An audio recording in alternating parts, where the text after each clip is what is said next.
Hello friends, आज हम आपको सुनाने जा रहे हैं 16 सोमवार व्रत कथा। तो आइए शुरू करते हैं। एक बार भगवान शिव जी पार्वती जी के साथ भ्रमण करते हुए मृत्युलोक की अमरावती नगर में पहुंचे।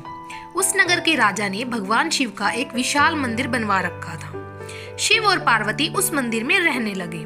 एक दिन पार्वती ने भगवान शिव से कहा, हे प्राणनाथ, आज मेरी चौसर खेलने की इच्छा हो रही है।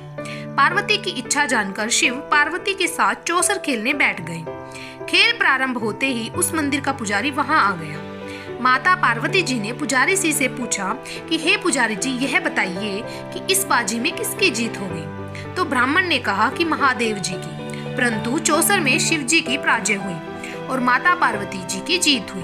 तब ब्राह्मण को उन्होंने झूठ बोलने के अपराध में कोढ़ी होने का श्राप दिया। शिव और पार्वती उस मंदिर से कैलाश पर्वत लौट गए। पार्वती जी के श्राप के कारण पुजारी कोढ़ी हो गया।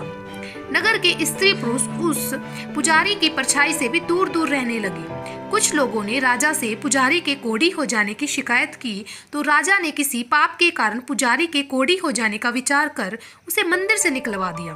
उसकी जगह दूसरे ब्राह्मण को पुजारी बना दिया। कोढ़ी पुजारी मंदिर के बाहर बैठकर भिक्षा मांगने लगा। कई दिनों के पश्चात स्वर्गलोक की कुछ अप्सराएं उस मंदिर में पधारी और उसे देखकर कारण पूछा। पुजारी ने निसंकोच उन्हें भगवान शिव और पार्वती जी के चौसर खेलने और पार्वती जी के शाप देने की सारी कहानी सुनाई। तब अप्सराओं ने पुजारी से 16 सोमवार का विधिवत व्रत रखने को कहा। पुजारी द्वारा पूजन विधि पूछने पर अप्सराओं ने कहा, सोमवार के दिन सूर्योदय से पहले उठकर स्नान आदि से निवृत्त होकर स्वच्छ वस्त्र पहनकर आधा सेर गेहूं का आटा लेकर उसके 3 अंग बनाना। फिर घी का दीपक जलाकर गुड़, निवेद, बेलपत्र, चंदन, अक्षत, फूल, जनेऊ का जोड़ा लेकर प्रदोष काल में भगवान शिव की पूजा अर्चना करना। पूजा के बाद 3 अंगों में एक अंग भगवान शिव को अर्पण करके एक आप ग्रहण करें। शेष 2 अंगों को भगवान का प्रसाद मानकर वहां उपस्थित स्त्री पुरुषों और बच्चों को बांट देना। इस तरह व्रत करते हुए जब 16 सोमवार बीत जाए तो 70वें सोमवार को 1 पाव आटे की बाटी बनाकर उसमें घी और गुड़ मिलाकर चूरमा बनाना। फिर भगवान शिव को भोग लगाकर वहां उपस्थित स्त्री पुरुष और बच्चों को प्रसाद देना। इस तरह 16 सोमवार व्रत करने और व्रत कथा सुनने से भगवान शिव तुम्हारे कोढ़ को दूर करेंगे और तुम्हारी सभी मनोकामनाएं पूरी कर देंगे। इतना कहकर अप्सराएं स्वर्गलोक को चली गई। पुजारी ने अप्सराओं के कथन अनुसार 16 सोमवार का विधिवत व्रत किया। फलस्वरूप भगवान शिव की अनुकंपा से उसका कोढ़ नष्ट हो गया। राजा ने उसे फिर मंदिर का पुजारी बना दिया। वह मंदिर में भगवान शिव की पूजा करता आनंद से जीवन व्यतीत करने लगा। कुछ दिनों बाद पुनः पृथ्वी का भ्रमण करते हुए भगवान शिव और पार्वती उस मंदिर में पधारे। स्वस्थ पुजारी को देखकर पार्वती ने आश्चर्य से उसके रोग मुक्त होने का कारण पूछा। तो पुजारी ने उन्हें 16 सोमवार व्रत करने की सारी कथा सुनाई। पार्वती जी भी व्रत की बात सुनकर बहुत प्रसन्न हुई और उन्होंने पुजारी से इसकी विधि पूछकर स्वयं 16 सोमवार का व्रत प्रारंभ किया। पार्वती जी उन दिनों अपने पुत्र कार्तिकेय के नाराज होकर दूर चले जाने से बहुत चिंतित रहती थी। वे कार्तिकेय को लौटा लाने के लिए अनेक उपाय कर चुकी थी, लेकिन कार्तिकेय लौटकर उनके पास नहीं आ रहे थे। 16 सोमवार का व्रत करते हुए पार्वती ने भगवान शिव से कार्तिकेय के लौटने की मनोकामना की। व्रत समापन के तीसरे दिन सचमुच कार्तिकेय वापस लौट आए। कार्तिकेय ने अपने हृदय परिवर्तन के संबंध में पार्वती जी से पूछा, हे माता, आपने ऐसा कौन सा उपाय किया था जिससे मेरा क्रोध नष्ट हो गया और मैं वापस लौट आया। तब पार्वती जी ने कार्तिकेय को 16 सोमवार के व्रत की कथा कह सुनाई। कार्तिकेय अपने एक ब्राह्मण मित्र ब्रह्मदत्त के प्रदेश चले जाने से बहुत दुखी थे। उनको वापस लौटाने के लिए कार्तिकेय ने 16 सोमवार का व्रत करते हुए ब्रह्मदत्त के वापस लौट आने की कामना प्रकट की। व्रत के समापन के कुछ दिनों के बाद मित्र लौट आया। ब्राह्मण ने कार्तिकेय से कहा, प्रिय मित्र, तुमने ऐसा कौन सा उपाय किया था जिससे प्रदेश में मेरे विचार एकदम परिवर्तित हो गए और मैं तुम्हारा स्मरण करते हुए लौट आया। कार्तिकेय ने अपने मित्र को भी 16 सोमवार के व्रत की कथा विधि सुनाई। ब्राह्मण मित्र व्रत के बारे में सुनकर बहुत खुश हुआ। उसने भी व्रत किया। 16 सोमवार व्रत का समापन करने के बाद ब्रह्मदत्त विदेश यात्रा पर निकला। वहां नगर के राजा हर्षवर्धन की बेटी राजकुमारी गुंजन का स्वयंवर हो रहा था। वहां के राजा ने प्रतिज्ञा की थी कि एक हथिनी यह माला जिसके गले में डालेगी वह अपनी पुत्री का विवाह उसी से करेगा।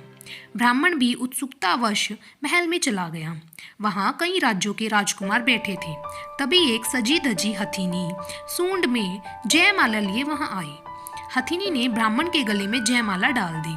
फलस्वरूप राजकुमारी का विवाह ब्राह्मण से हो गया।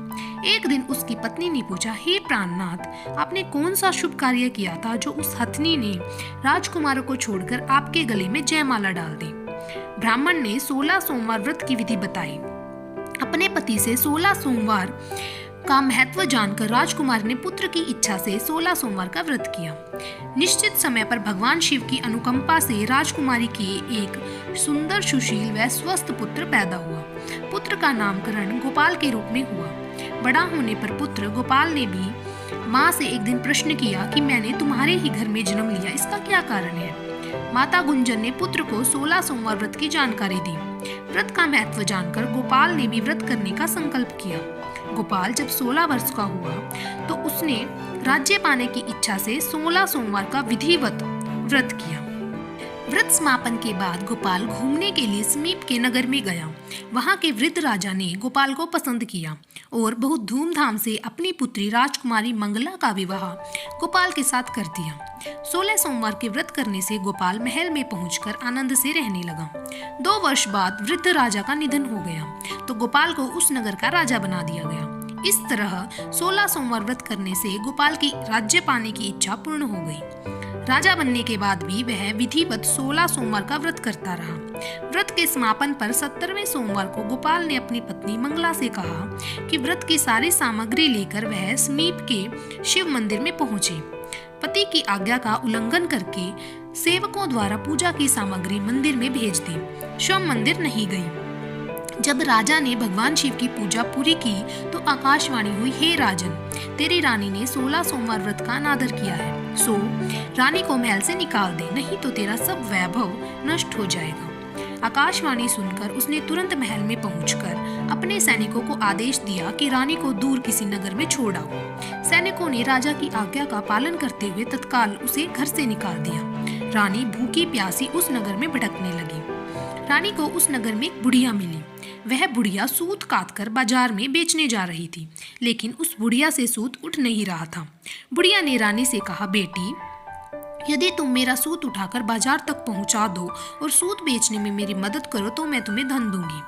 रानी ने बुढ़िया की बात मान ली, लेकिन जैसे ही रानी ने सूत की गठरी को हाथ लगाया तभी जोर की आंधी चली और गठरी खुल जाने से सारा सूत आंधी में उड़ गया। बुढ़िया ने उसे फटकार कर भगा दिया। रानी चलते चलते नगर में एक तेली के घर पहुंची। उस तेली ने तरस खाकर रानी को घर में रहने के लिए कह दिया, लेकिन तभी भगवान शिव के प्रकोप से तेली के तेल से भरे मटके एक एक करके फूटने लगे। तेली ने भी भगा दिया। भूख प्यास से व्याकुल रानी वहां से आगे की ओर चल पड़ी। रानी ने एक नदी पर जल पीकर अपनी प्यास शांत करनी चाही तो नदी का जल उसका स्पर्श पाकर सूख गया। अपने भाग्य को कोसती हुई रानी आगे चल दी। चलते चलते रानी एक जंगल में पहुंची। उस जंगल में एक तालाब था, उसमें निर्मल जल भरा हुआ था।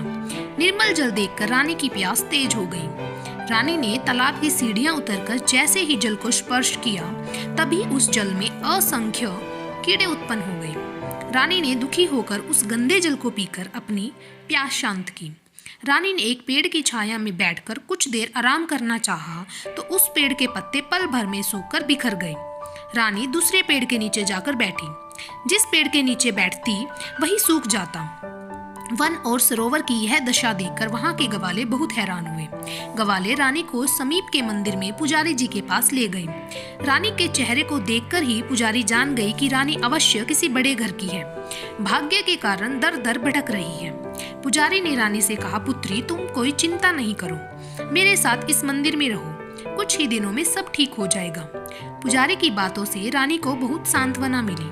रानी उस मंदिर में रहने लगी। रानी भोजन बनाती तो सब्जी जल जाती, आटे में कीड़े पड़ जाते, जल से बदबू आने लगती। पुजारी भी रानी के दुर्भाग्य से बहुत चिंतित होते हुए बोले, हे पुत्री, अवश्य ही तुझसे कोई अनुचित काम हुआ है जिसके कारण देवता तुझसे नाराज हैं और उनकी नाराजगी के कारण ही तुम्हारी यह दशा हुई है।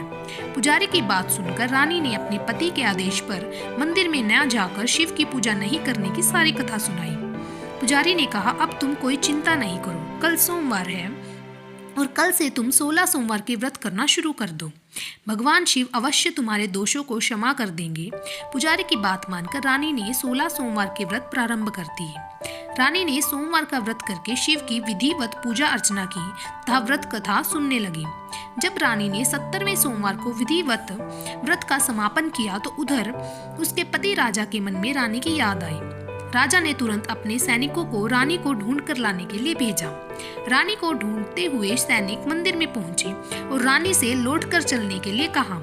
पुजारी ने सैनिकों को मना कर दिया और सैनिक निराश होकर लौट गए। उन्होंने लौटकर राजा को सारी बात बताई। राजा स्वयं उस मंदिर में पुजारी के पास पहुंचे और रानी को महल से निकाल देने के कारण पुजारी जी से क्षमा मांगी। पुजारी ने राजा से कहा, यह सब भगवान शिव के प्रकोप के कारण हुआ है। इतना कहकर रानी को विदा किया। राजा के साथ रानी महल में पहुंची। महल में बहुत खुशियां मनाई गई। पूरे नगर को सजाया गया। राजा ने ब्राह्मणों को अन्न, वस्त्र और धन का दान दिया। नगर में निर्धनों को वस्त्र बांटे गए। रानी 16 सोमवार का व्रत करते हुए महल में आनंद पूर्वक रहने लगी। भगवान शिव की अनुकंपा से उसके जीवन में सुख ही सुख भर गए। 16 सोमवार के व्रत करने और कथा सुनने से मनुष्य की सभी मनोकामनाएं पूरी होती हैं और जीवन में किसी तरह की कमी नहीं होती है। स्त्री पुरुष आनंद पूर्वक जीवन यापन करते हुए मोक्ष को प्राप्त करते हैं। समाप्त। आशा करती हूँ आप लोगों को आज की 16 सोमवार व्रत कथा बहुत ही ज्यादा पसंद आई होगी। ऐसी ही ढेरों व्रत कथाएं और ढेर सारी कहानियां जानने के लिए फॉलो करें मेरे चैनल ढेर सारी कहानियां को। Thank you.